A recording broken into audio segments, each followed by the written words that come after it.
নমস্কার, আপনি দেখছেন জিএস নিউজ টিভি বাংলা। আজ 14ই অক্টোবর, মঙ্গলবার। আজকের সবচেয়ে বড় তাজা খবর দেখে নিন এক নজরে। আজকের হেডলাইনগুলি।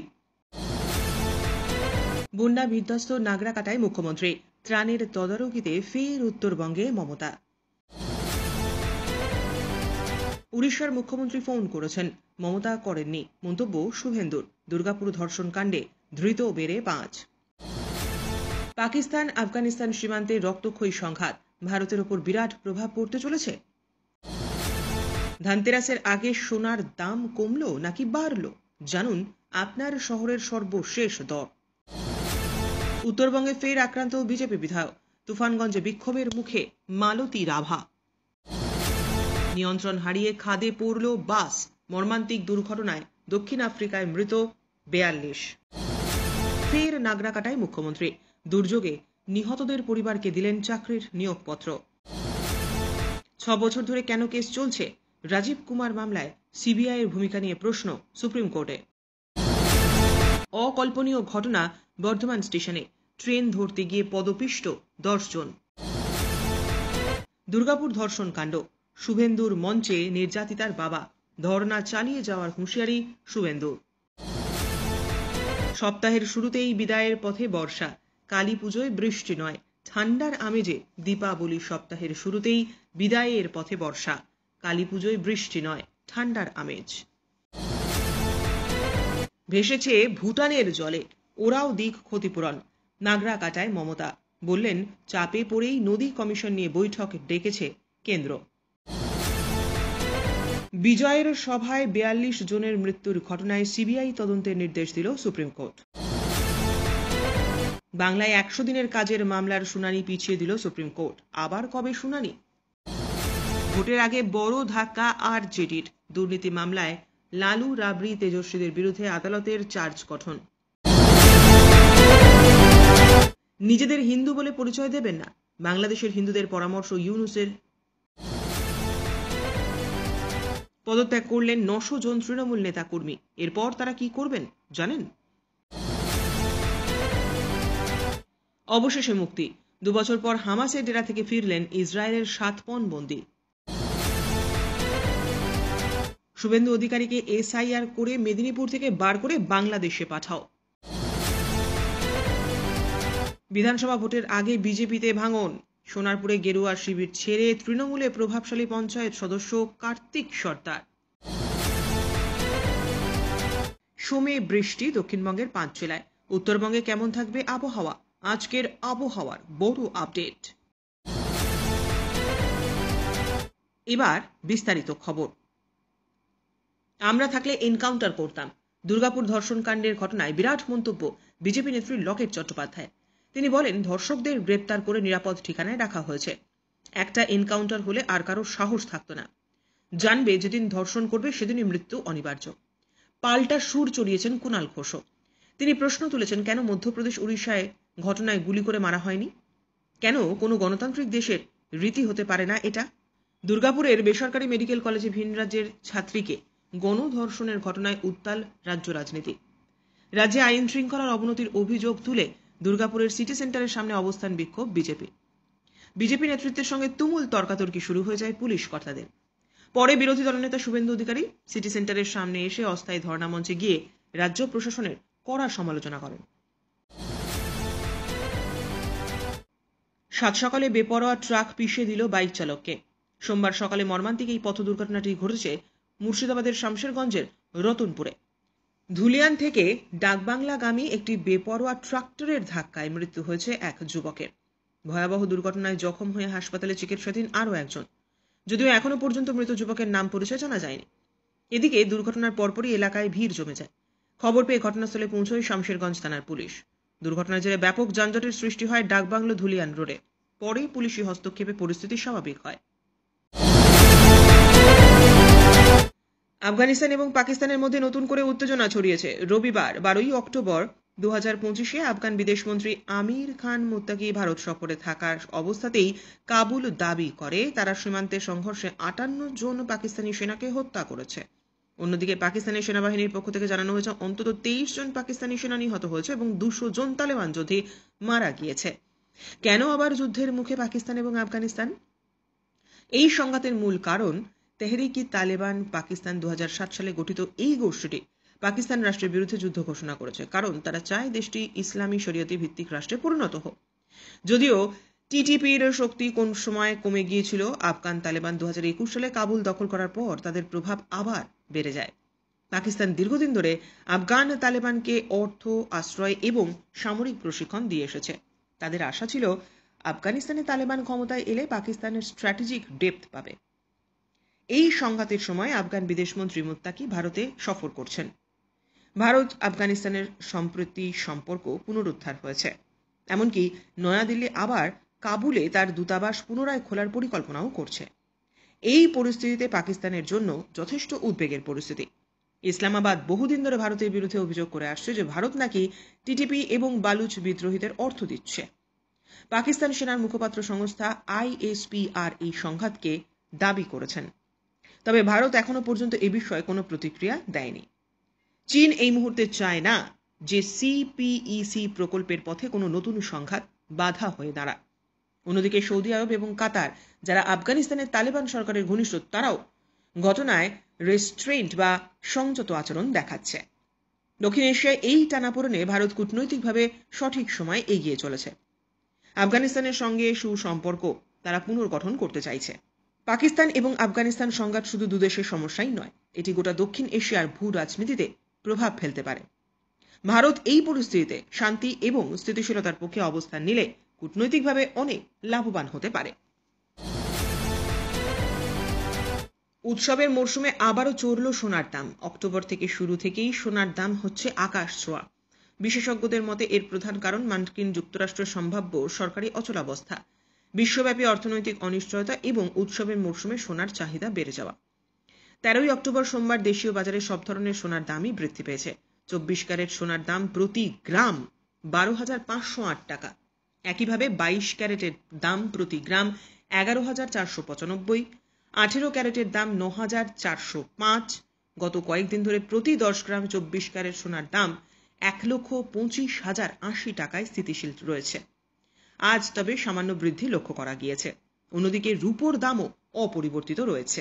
বর্তমানে রূপোর দাম প্রতি গ্রাম 180 এবং প্রতি কেজি 1,80,000 টাকায় বিক্রি হচ্ছে। বিশেষজ্ঞরা জানিয়েছেন মার্কিন ডলারের অস্থিরতা, বিশ্বব্যাপী মন্দার আশঙ্কা এবং উৎসবের কেনাকাটার মরশুমে ভারতীয় গহনা বাজারে চাহিদা বৃদ্ধি পেয়েছে সোনা এবং রূপো দুটোরই, যার জেরে আবার ঊর্ধ্বগতি। অর্থনীতিবিদদের মতে চলতি মাসে উৎসবের কারণে সোনার দাম কিছুটা আরও বাড়তে পারে। সোমবার দিল্লিতে 24 ক্যারেট সোনার দাম ছিল প্রায় 12,555 টাকা। 22 ক্যারেট সোনার দাম প্রতি গ্রাম 11,510 টাকা। 18 ক্যারেট 9,420 টাকা প্রতি গ্রাম। কলকাতায় আজ সোনার দাম 24 ক্যারেট সোনার প্রতি দাম হয়েছে 12,540। 22 ক্যারেট সোনার প্রতি গ্রাম দাম 11,495 এবং 18 ক্যারেট সোনার প্রতি গ্রাম 9,405। উত্তরবঙ্গে লাগাতার জনতার ক্ষোভের মুখে বিজেপি। সপ্তাহের প্রথম দিনেই এবার উত্তপ্ত কোচবিহার। সোমবার তুফানগঞ্জে বিজেপির থানা ঘেরাও কর্মসূচি ঘিরে প্রবল উত্তেজনার পরিবেশ সৃষ্টি হয়েছে। পুলিশের সামনেই বিজেপি কর্মী সমর্থকদের মারধরের অভিযোগ উঠেছে। তুফানগঞ্জের বিজেপি বিধায়ক মালতী রাভা রায়কে ঘিরে বিক্ষোভ। অভিযোগ উঠেছে তৃণমূলের বিরুদ্ধে। জানা গিয়েছে সোমবার দুর্গাপুরের গণধর্ষণের ঘটনা নিয়ে তুফানগঞ্জ থানা ঘেরাও কর্মসূচির ডাক দেয় বিজেপি। সেই কর্মসূচিতে যোগ দিতে বিজেপি পার্টি অফিসে উপস্থিত হন বিজেপির নেতৃত্বরা। তুফানগঞ্জ বিধানসভা কেন্দ্রের বিজেপি বিধায়ক মালতী রাভাও উপস্থিত হন।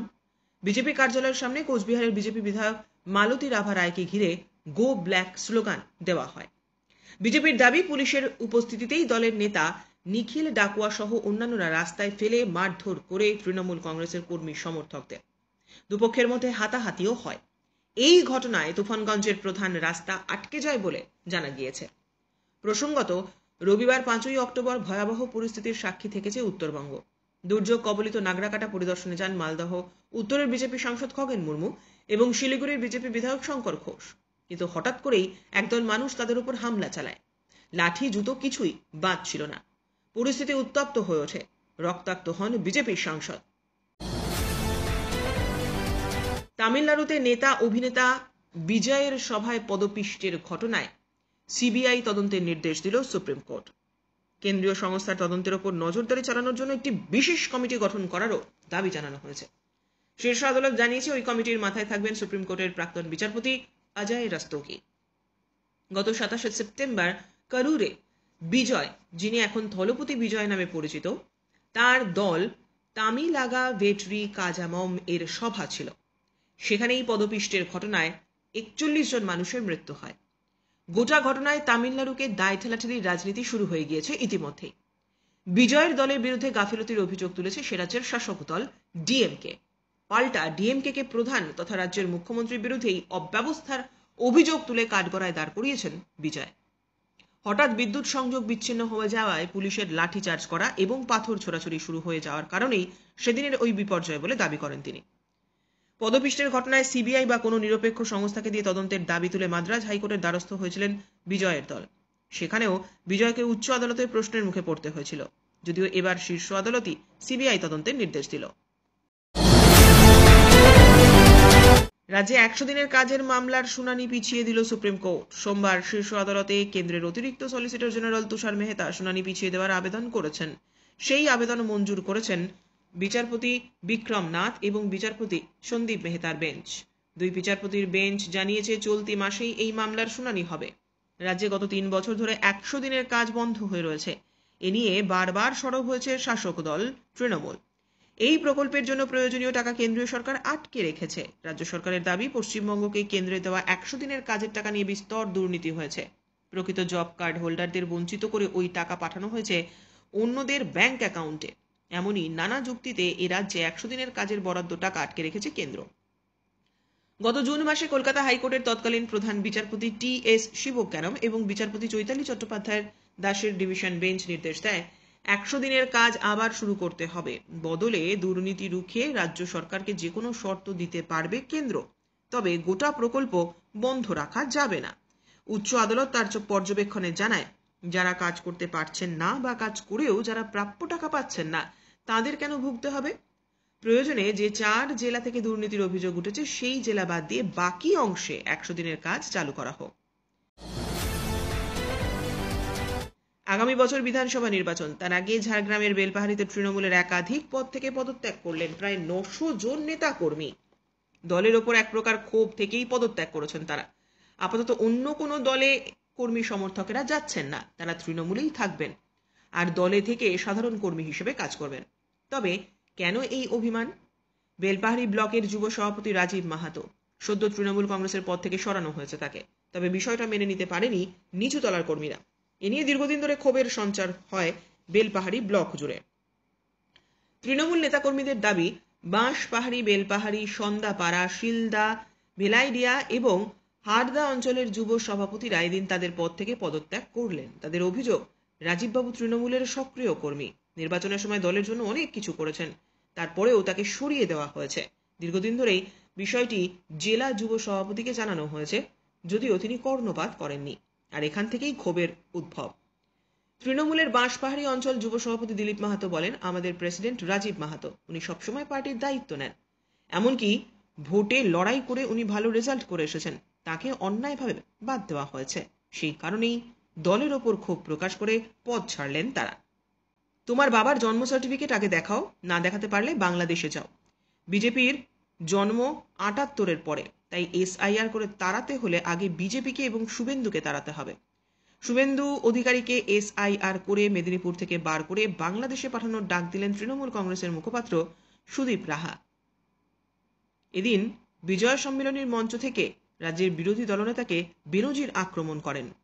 পূর্ব মেদিনীপুর জেলা পাঁশকুড়া ব্লক তৃণমূল কংগ্রেস আয়োজিত বিজয় সম্মেলনীতে উপস্থিত হয়ে তৃণমূল কংগ্রেসের মুখপাত্র সুদীপ রাহা এই ধরনের মন্তব্য করেন। এমনকি শুভেন্দু অধিকারীর নাম হাম্পিং ডাম্পিং বলেও তিনি উল্লেখ করেন। রবিবার হাম্পিং ডাম্পিং বলেছেন 1 কোটি লোকের নাম বাদ যাবে। তার আগে বলি, তোমার বাবার জন্ম সার্টিফিকেটটা দেখাও, যদি তা না দেখাতে পারো তাহলে পশ্চিমবঙ্গ থেকে বাংলাদেশে চলে যাও। শুভেন্দু অধিকারীকে এসআইআর করে মেদিনীপুর থেকে বার করে বাংলাদেশে পাঠানো হোক। 78-এর পরে যদি কাউকে পশ্চিমবঙ্গ থেকে তাড়াতে হয় তবে ভারতীয় জনতা পার্টিকে আগে তাড়াতে হবে। বঙ্গ ভাসিয়ে অবশেষে বিদায় নিচ্ছে বর্ষা। আলিপুর আবহাওয়া দপ্তর সূত্রে খবর, বাংলা থেকে বিদায়ের ঘণ্টা বেজে গিয়েছে বর্ষার। আগামী 2-3 দিনের মধ্যেই বাংলা থেকে বিদায় নেবে। এক নজরে দক্ষিণবঙ্গের আবহাওয়া এই মুহূর্তে।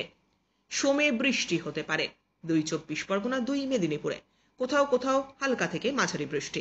আগামী 2 দিনের মধ্যে পশ্চিমবঙ্গ, উড়িষ্যা, সিকিম, তেলেঙ্গানা, বিহার, ঝাড়খণ্ড, ছত্তিশগড় থেকে বর্ষা বিদায় পর্ব শুরু হয়ে যাবে। মঙ্গলবার থেকে মূলত শুষ্ক আবহাওয়া বিরাজ করবে দক্ষিণবঙ্গে। হাওয়া অফিস আরও জানাচ্ছে, আগামী 7 দিন ভারী বৃষ্টিপাতের সম্ভাবনা না থাকলেও বিক্ষিপ্তভাবে হালকা থেকে মাঝারি বৃষ্টিপাতের সম্ভাবনা থেকে যাচ্ছে দক্ষিণবঙ্গ জুড়ে। এছাড়াও অন্ধ্রপ্রদেশ এবং কেরালা উপকূলে রয়েছে জোড়া ঘূর্ণাবর্ত। উত্তরবঙ্গে আর ভারী বৃষ্টির সম্ভাবনা নেই।